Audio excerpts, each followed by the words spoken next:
আমার বিয়ে ঠিক হয়ে গেছে। শেষবারের মতো তোমাকে জড়িয়ে ধরতে পারি?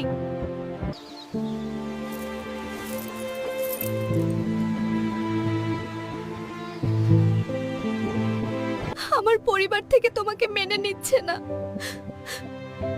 কেন?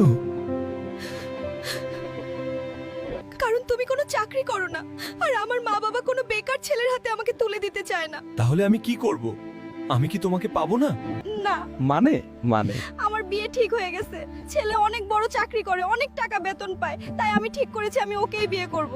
তাহলে আমার কি হবে? 1 বছরের ভালোবাসা কি এখানেই শেষ হয়ে যাবে? তা জানি না। তুমি আমাকে ভুলে যাও। তুমি আমার থেকেও ভালো মেয়ে ডিজার্ভ করো, তাই বলছি আমাকে ভুলে যাও আর ভালো থেকো। চেষ্টা করব। শেষ একটা কথা রাখবা? বলো। আমি কি তোমাকে শেষবারের মতো জড়িয়ে ধরতে পারি? না, আমার সাথে আমার হবু হাজবেন্ড আছে। ও আচ্ছা, যাও।